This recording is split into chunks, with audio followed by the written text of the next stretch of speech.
فإن خير الحديث كتاب الله وخير الهدي هدي محمد صلى الله عليه وسلم وشر الأمور محدثاتها وكل محدثة بدعة وكل بدعة ضلالة وكل ضلالة في النار وقال تعالى إن أول بيت أُزِّيَ للناس ببكة مباركة وقال النبي صلى الله عليه وسلم الحج السج وقال النبي صلى الله عليه وسلم ما بر الحج قال النبي صلى الله عليه وسلم ইতআমু আত-তাআম ওয়া ইফশাউস সালাম। সমস্ত প্রশংসা যাবতীয় গুণগান ও একমাত্র গুণের অধিকারী যিনি রাখেন সেই মহান রবের জন্য আমরা একটি বাক্যোচ্চারণ করি, সকলে বলি আলহামদুলিল্লাহ। দরুদ ও সালাম বর্ষিত হোক প্রিয় নবী মুহাম্মদ আহমদ মুস্তাফা সাল্লাল্লাহু আলাইহি ওয়াসাল্লামের প্রতি। আল্লাহুম্মা সাল্লি আলাইহি আল্লাহুম্মা বারিক আলাইহি। সম্মানিত উপস্থিতি, শ্রদ্ধেয় মুসলিম ভাই ও বোন, আপনাদের প্রতি আল্লাহ সুবহানাহু ওয়া তাআলার পক্ষ থেকে শান্তি ও করুণার ধারা নেমে আসুক, সকলে বলি আমিন। আজকে আমি একটি বিষয় নিয়ে উপস্থিত হয়েছি। বিষয়টি হলো হজ প্রশিক্ষণ ও প্রস্তুতি। আমরা যে মাসে এসে উপনীত হয়েছি সেই মাস থেকেই হজের কাজ, মানে হজে যাওয়ার, বিশেষ করে বাইতুল্লাহ যাওয়ার আমাদের সময় এসে গিয়েছে। সে কারণে আল্লাহ রাব্বুল আলামিন বলছেন আল হজ্জু আশহুরুম মা'লুমাত। হজের নির্দিষ্ট কিছু মাস আছে, সেই মাসগুলোতেই তোমরা হজ সম্পন্ন করো। একটি মাস হলো শাওয়াল, জিলকদ ও জিলহজ, মানে আরবি মাসের শেষ 3 মাসেই মানুষকে প্রস্তুতি নিয়ে এক আল্লাহর জন্য বের হতে হয়। মানুষকে কাঁড়ি কাঁড়ি টাকা খরচ করে হজের জন্য বের হতে হয়। কবুল হবে কি না হবে সেটা আল্লাহই ভালো জানেন। তবে আমি একটা হাদিস পড়ে আশ্চর্য হয়ে যায়। আল্লাহ নবী সাল্লাল্লাহু আলাইহি ওয়াসাল্লাম বলছেন মান তুকুব্বিলাত হাসানাতুন ওয়াজাবাত লাহুল জান্নাহ। যে ব্যক্তির একটা নেকি কবুল করা হবে সেই ব্যক্তির জান্নাতে যাওয়া ওয়াজিব হয়ে যাবে। এই হাদিসটা পড়ে বোঝা যায় যে মানুষ আমল করে গাদা গাদা, কিন্তু কবুল হয় না অধিকাংশ মানুষের। কেন? আল্লাহ রসুল বললেন যার একটা নেকি কবুল হবে তার জান্নাতে যাওয়া ওয়াজিব হয়ে যাবে। তাহলে আমাদের নেকিটা কেমন করতে হবে, আর কই রকম আমল করলে আমরা ঠিক আল্লাহ সুবহানাহু ওয়া তাআলার ঠিক মতো ইবাদত করতে পারবো। বিশেষ করে আমাদের সামনের যে বড় ইবাদত হজের যে পদ্ধতি প্রস্তুতি আমরা কিভাবে নিতে পারবো, বলবো ইনশাআল্লাহ। আমার তৌফিক ইল্লা বিল্লাহ। আল্লাহ রাব্বুল আলামিন পবিত্র কোরআনের সূরা আল ইমরানের 96 নম্বর আয়াতে বলছেন ইন্না আউওয়ালা বাইতিন উযিয়া লিন-নাসি লিল্লাযী বিবাক্কাতা মুবারাকান ওয়া হুদাল লিল আলামিন। অবশ্যই সর্বপ্রথম মানুষের জন্য যে গৃহ ইবাদতের গৃহ স্থাপন করা হয়েছে সেটা হচ্ছে মক্কায়, যেটাকে করা হয়েছে বরকতময়। হুদাল লিল আলামিন, এবং জগৎসমূহের জন্য এটা করা হয়েছে হেদায়াত, পথ প্রদর্শক। এই মক্কাকে, কাবাকে বিশেষ করে এই ঘরটা, যে ঘরটাকে ইবাদত করা হয়, এই ঘরটাকে ধ্বংস করার জন্য মানুষ বহু পরিকল্পনা করেছে, কিন্তু তারা এই পৃথিবী থেকে ধ্বংস হয়ে গিয়েছে। তার জন্য পবিত্র কোরআনে একটি সূরা অবতীর্ণ হয়েছে, সূরা ফিল। এবং এই ঘরের ব্যাপারে পবিত্র কোরআন এবং হাদিসের মধ্যে বহু আয়াত এবং হাদিস প্রচুর আছে, তবে সেই সম্পর্কে মুসলিমরা বেশিরভাগ অবগত। তবে আল্লাহ ঘরে যাওয়ার জন্য কিছু নিয়ম নীতি দিয়েছেন, যাওয়ার আগে ও পরে কিছু নিয়ম আছে। একটা মানুষ টাকা থাকলেই যে শুধু হজ করতে পারবে এটা নয়। হজ করতে হলে তার সর্বপ্রথম লাগবে হালাল উপার্জন। তার হজের পাথেয়টা হতে হবে তাকওয়া, আল্লাহ ভীতি, হালাল উপার্জন। যখন কোনো মানুষ হজে গিয়ে বলে লাব্বাইক, হে আল্লাহ আমি তোমার দরবারে উপস্থিত হয়েছি, যদি তার ওই অর্থ সম্পদটা হালাল হয়, তখন আল্লাহ বলেন অসাদাইক, তোমার লাব্বাইকও গ্রহণ করা হলো, তোমার সাদাইকও গ্রহণ করা হলো, তোমার হজটা কবুল করা হলো। যখন কোনো বান্দার ওই যে টাকাটা খরচ করে হজে গেছে ওটা যদি মানে খাবিস আমল হয়, আমাল আল খাবিস, তখন আল্লাহ বলেন লা লাব্বাইক ওয়ালা সাদাইক, তোমার কোনো লাব্বাইক নেই, তোমার কোনো সাদাইক নেই। অনেক মানুষ আছে হজ করে কিন্তু মানুষের টাকা মেরে হজ করে। অনেক মানুষ আছে ঋণ করে হজ করে। যদি আপনার ঋণের পরিমাণ বেশি হয়, হজে যাওয়ার যে 4,30,000 কি 40,000 যে খরচ হয়, কিংবা 4.5 লক্ষ টাকা, এই পরিমাণে যদি আপনার ঋণ হয়ে থাকে, তাহলে সর্বপ্রথম আপনার কাজ হবে ঋণটাকে মিটিয়ে দেওয়া। এটাই হচ্ছে হজের প্রথম নীতি। কেন ঋণ থাকা মানে আপনি ধনী নন, ঋণ আপনার মিটে যাওয়া মানে আপনি ধনী হয়ে গেলেন, তারপরে টাকা আছে মানে আপনি ধনী। কিন্তু ঋণ রেখে যে আপনি হজে যাবেন এটা হবে না। যত সামান্য ব্যবসা করতে গিয়ে ঋণ হয়েছে সেটা আলাদা ব্যাপার। হজ করতে গেলে আমাদের আর একটা জিনিস লাগবে, সেটা হচ্ছে আল্লাহর জন্য হজ করতে হবে। কোনো মানে আমাকে লোক আলহাজ বলবে, হাজি বলবে, আমার সমাজে বিশাল নামডাক আছে, এই উদ্দেশ্যে আমি হজ করব, এর জন্য হজ করলে হজ কবুল করা হবে না। যেমন অনেকের হ্যান্ডবিলে আলহাজ না লিখলে সে বক্তব্যই দেয় না যে আমার হ্যান্ডবিলে আলহাজ দিতেই হবে। আমি হাজি মানুষ, হজ করে এসেছি এত টাকা খরচ করে, তা কি হয়? কিন্তু এইগুলো সবই হচ্ছে লৌকিকতা, এইগুলো সবই হচ্ছে প্রদর্শনের জন্য। কিন্তু আল্লাহ রাব্বুল আলামিন এগুলো কিছুই কবুল করবেন না।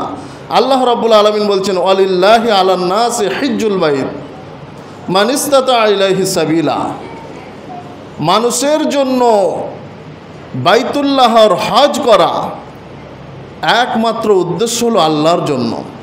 যার সামর্থ্য আছে সে যাবে। হজ করতে যেটা লাগে সেটা হতে হবে আমাদের আকেল জ্ঞান সম্পন্ন এবং বালেগ হতে হবে, প্রাপ্তবয়স্ক হতে হবে, তবেই তার উপর হজ ফরজ। এবং নির্দিষ্ট সময়ে যেতে হবে। শাওয়াল মাস থেকে মানুষ যেতে পারে, শাওয়াল, জিলকদ, জিলহজ। কেউ যদি রমজান মাসে হজে যায় তার হজ হবে না। কেউ যদি আবার মানে জিলহজের পরে যায় তারপরেও তার হবে না। অর্থাৎ নির্দিষ্ট সময়েই যেতে হবে। নির্দিষ্ট সময়েই হজের যে কার্যক্রম আছে সেগুলো সম্পন্ন করতে হবে। হজের 3টি ভাগ আছে। একটা হচ্ছে ইফরাদ, তারপরে কিরান, তামাত্তু। ইফরাদ শব্দের অর্থ হচ্ছে মানে একাকী, যে হজের মধ্যে উমরা থাকে না সেটাকে ইফরাদ বলা হয়। কিন্তু আমাদের ভারত বাংলাদেশের মানুষ বেশিরভাগ হজ করে থাকে তামাত্তু হজ। তামাত্তু হজ মানে ওমরা করার পরে হালাল হতে পারবে মানুষ, তারপরে আবার হজের ইহরাম পড়তে পারবে। মানে ওমরার ইহরাম করে আবার মানুষ যেমন বাংলাদেশে কিংবা ভারতবর্ষে ঘোরাঘুরি করছে ওই রকম ঘুরতে পারবে। আবার সে যখন হজের টাইম আসবে আবার হজের জন্য সে ইহরাম পড়তে পারবে। কিন্তু কিরান হজের জন্য সে যে হজে গিয়েছে ওই যে ওমরার ইহরাম পড়েছে তারপর থেকে একদম হজ সম্পন্ন হওয়া পর্যন্ত তাকে ইহরাম পরেই থাকতে হবে। কিন্তু সবচেয়ে সহজ সবচেয়ে ভালো হচ্ছে তামাত্তু হজ করা। আর যেটা আমরা অধিকাংশ মানুষ ভারত বাংলাদেশের মানুষ করে থাকি। তামাত্তু হজের প্রথম নিয়ম হচ্ছে উমরাহ করতে হবে। মানুষ নির্দিষ্ট তার মিকাত থেকে ইহরাম পরে সর্বপ্রথম নিয়ত করবে লাব্বাইক উমরাতা আন নাফসি। সে যদি নিজের জন্য উমরা করে, নিজের জন্য হজ করে, তাহলে সর্বপ্রথম সে নিয়ত করবে লাব্বাইক উমরাতা আন নাফসি, হে আল্লাহ আমি উপস্থিত হয়েছি আমার নিজের উমরা করার জন্য। আর যদি অন্য কারোর জন্য হজে যায় সে বলবে উমরাতা আন ফুলান, আমি অমুকের জন্য উমরা করতে এসেছি। তারপরে মক্কা নগরীতে ঢুকে সর্বপ্রথম বাইতুল্লাহ যাবে। বাইতুল্লাহতে গিয়ে তাওয়াফে আউয়াল করবে, সর্বপ্রথম তাওয়াফ করবে। হাজরে আসওয়াদ থেকে হাজরে আসওয়াদ পর্যন্ত মানুষ 7টা চক্কর দেবে, যেটাকে আরবিতে বলা হয় তাওয়াফ আর বাংলায় বলা হয় চক্কর। এক হাজরে আসওয়াদ থেকে ওইটাকে আবার ঘুরে এসে একবার প্রদক্ষিণ করা মানে একবার ঘোরা মানে একটা চক্কর। প্রথম 3টে চক্কর হবে মানে যেটাকে রমল বলা হয়, মানে একটু বীরত্বের গতিতে। তারপরের 4টে হবে একদম স্বাভাবিক নিয়মে। এইভাবে মানুষকে তাওয়াফ করতে হবে। তাওয়াফের পরে মানুষকে 2 রাকাত সালাত আদায় করতে হবে তাওয়াফ শেষে। ওই সালাতটা মাকামে ইব্রাহিমের পেছনে পড়বে। অনেকে ওই তাওয়াফের জায়গায় সালাতে দাঁড়িয়ে যায়, কিন্তু ওটা করলে হবে না, মানুষকেও তাওয়াফ করতে দিতে হবে আরও যে মানুষ আছে। এইভাবে সে 2 রাকাত সালাত আদায় করবে। সালাতের মধ্যে কোন কোন সূরা আল্লাহ রাসূল সাল্লাল্লাহু আলাইহি ওয়াসাল্লাম সেটাও বলে দিয়েছেন। প্রথম রাকাতে সূরা কাফিরুন পড়বে, দ্বিতীয় রাকাতে সূরা ইখলাস পড়বে। এরপরে হাজে মানে তাওয়াফের সময় আরেকটি দোয়া আছে। রুকনে ইয়ামানি থেকে হাজরে আসওয়াদ পর্যন্ত একটা দোয়া আল্লাহ নবী সাল্লাল্লাহু আলাইহি ওয়াসাল্লাম পড়তেন। কি দোয়া? যেটা আমাদের প্রায় সকলেরই জানা আছে, যে আমরা পড়ে থাকি রব্বানা আতিনা ফিদ দুনিয়া হাসানাতাও ওয়া ফিল আখিরাতি হাসানাতাও ওয়া কিনা আযাবান্নার। সূরা বাকারার 201 নম্বর আয়াত। ওই দোয়াটার মর্যাদা অনেক বড়। কেউ যদি শুধু চায় রব্বানা আতিনা ফিদ দুনিয়া, আল্লাহ তখন বলে লাইসা লাহুম ফিল আখিরা। কেউ যখন বলে আল্লাহ আমাকে শুধু দুনিয়াতেই দিয়ে দাও, আল্লাহ তখন বলে এর জন্য আখিরাতে কিছুই নেই। কেউ যখন বলে রব্বানা আতিনা ফিদ দুনিয়া, হে আল্লাহ আমাকে দুনিয়ায় কল্যাণ দাও, অফিল আখিরাতে হাসানা, এবং আখিরাতেও কল্যাণ দাও, আর জাহান্নামের আগুন থেকে বাঁচাও, তখন আল্লাহ সুবহানাহু ওয়া তাআলা তাকে দুনিয়ার কল্যাণও দান করেন ও আখিরাতের কল্যাণও দান করেন। সেটা সূরা বাকারার 102 নম্বর আয়াতে ক্লিয়ার বলা আছে। এই কারণে আমাদের ওই সময় এই দোয়ার প্রতি খেয়াল রাখতে হবে। এই দোয়ার মর্যাদা অনেক বড়। কেন নবী সাল্লাল্লাহু আলাইহি ওয়াসাল্লাম প্রায় এই দোয়া পড়তেন, প্রত্যেকটা সাজদায় গিয়ে পড়তেন, তবে সেখানে তিনি আল্লাহুম্মা যোগ করে পড়তেন। হাজরে আসওয়াদ আপনি স্পর্শ করলেও করতে পারেন, না যদি করা সম্ভব না যদি হয় শুধু ইঙ্গিত করলেও আপনার হয়ে যাবে। এরপর আপনি যাবেন সাফা মারওয়া সাই করতে। কেন আল্লাহ রাব্বুল আলামিন সাফা মারওয়া আমাদের জন্য নিদর্শন করে দিয়েছেন। তিনি বলছেন ইন্না সাফা ওয়াল মারওয়াতা মিন শাআইরিল্লাহ। সাফা এবং মারওয়া এই দুটি পাহাড় আল্লাহ সুবহানাহু ওয়া তাআলার নিদর্শনের মধ্যে থেকে অন্যতম নিদর্শন।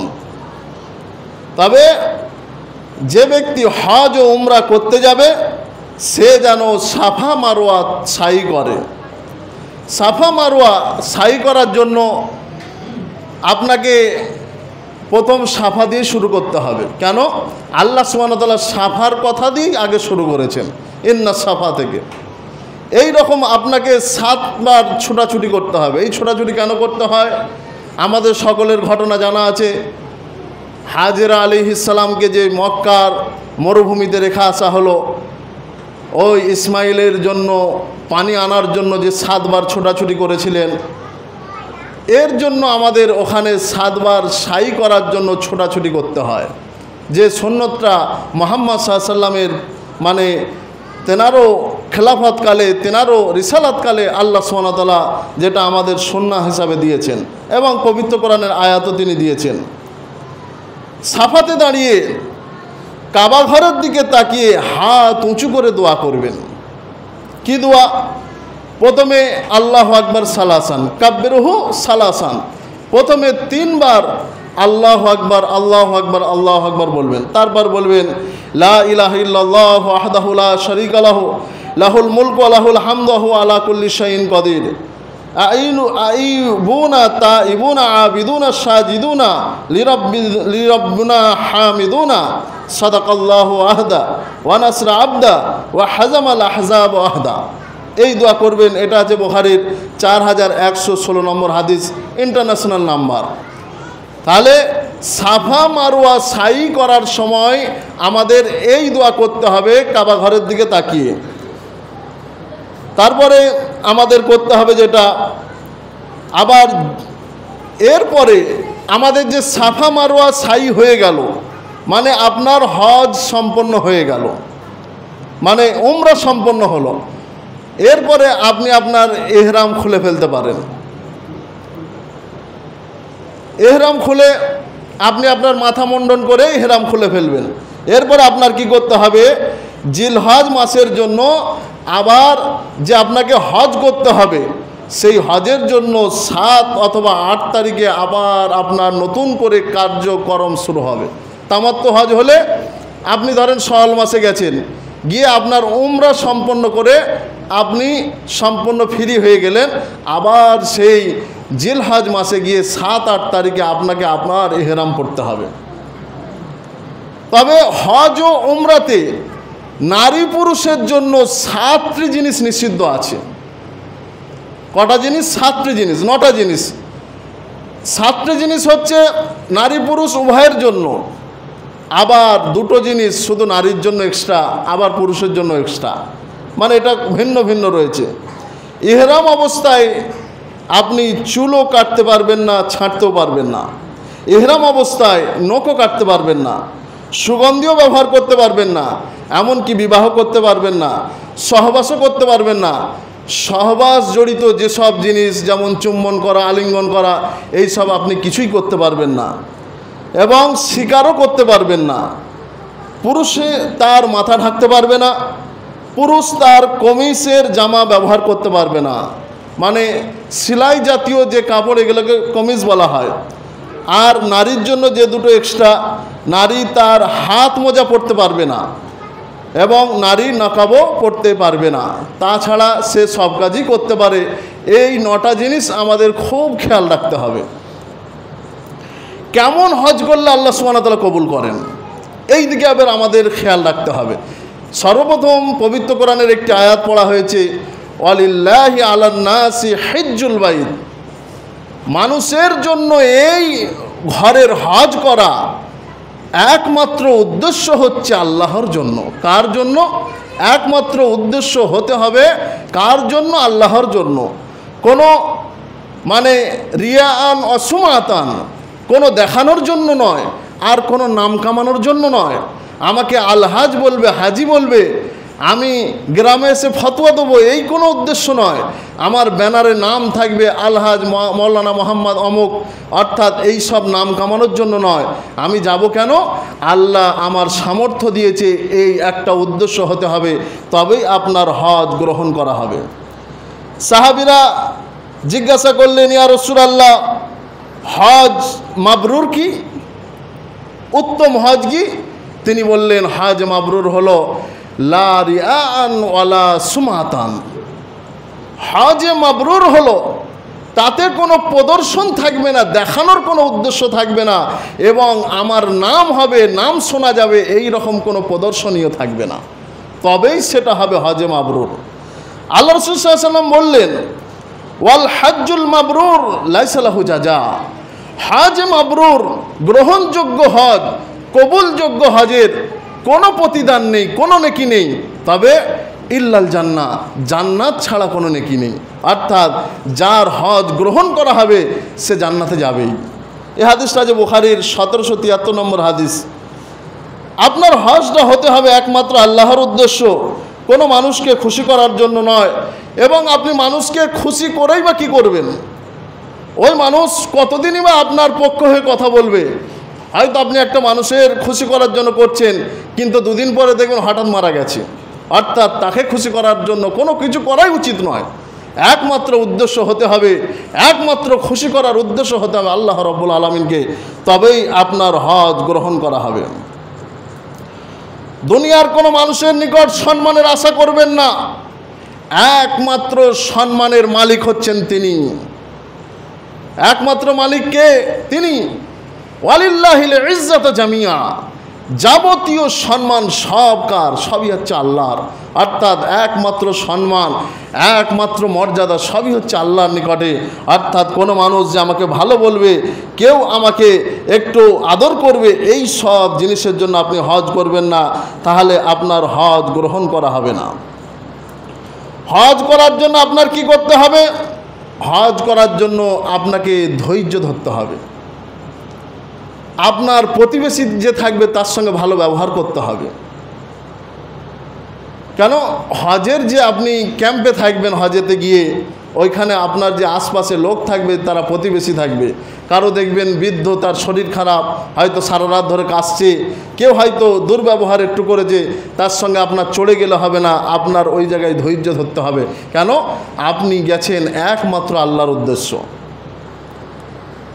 আরেকটা জিনিস হজের মধ্যে যেটা লাগবে, আল্লাহ রাসূল সাল্লাল্লাহু আলাইহি ওয়াসাল্লামকে জিজ্ঞাসা করা হলো, আইয়ুল হজ্জে আফজাল, হজের মধ্যে সবচেয়ে উত্তম জিনিসটা কি? তিনি বললেন, আল আজ্জু ওয়াস সাজ্জু। আল আজ্জু মানে লাব্বাইক, উচ্চস্বরে পাঠ করা। ওয়াল সাজ্জু মানে কোরবানি প্রবাহিত করা, নাহর করা, রক্ত প্রবাহিত করা। অর্থাৎ লাব্বাইক তালবিয়া আপনি এমন পড়তে থাকবেন যেন মনে হচ্ছে আপনি আল্লাহর দরবারে হাজির হয়েছেন। আপনার স্লোগান এমনভাবে ছড়াচ্ছেন, যত দূর আপনার স্লোগান যাবে, যারাই শুনবে পৃথিবীর প্রত্যেকটা বস্তু আপনার পক্ষ হয়ে সাক্ষী দেবে। আপনাকে এইভাবে তালবিয়া পড়তে হবে, লাব্বাইক আল্লাহ আমি উপস্থিত হয়েছি, লাব্বাইক আল্লাহ আমি উপস্থিত হয়েছি, লা শারীকা লাকা লাব্বাইক, আল্লাহ তোমার কোনো শরীক নয়, আল্লাহ আমি উপস্থিত হয়েছি। ইন্নাল হামদা ওয়ান নিয়ামাতা, যাবতীয় প্রশংসা, যাবতীয় নিয়ামত সবই তোমার। তবে লাকাওয়াল মুলক, যাবতীয় মানে সর্বভৌমত্ব, সর্বময় কর্তৃত্ব সবই তোমার। লা শারীকা লাক, তোমার কোনো শরীক নেই। এই সার্বভৌমত্বে, এই কর্তৃত্বে কারো হাত নেই। এই বলে আপনার আল্লাহর দরবারে আপনাকে সাক্ষী দিতে হবে। তবে যে ব্যক্তি এইভাবে উচ্চস্বরে তালবিয়া পড়তে থাকবে, মুহাম্মদ সাল্লাল্লাহু আলাইহি ওয়াসাল্লাম বলছেন এটাই হচ্ছে আফজালুল হজ, সর্বোত্তম হজ। হজের মধ্যে আরও কিছু জিনিস আছে।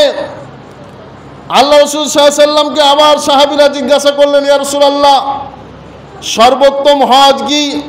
তিনি বললেন, সর্বোত্তম হজ হলো ইতামুত তাম ওয়া ইফশাউস সালাম। সর্বোত্তম হজ হচ্ছে মানুষকে খাদ্য খাওয়ানো আর বেশি বেশি করে সালামের প্রচার প্রসার করা।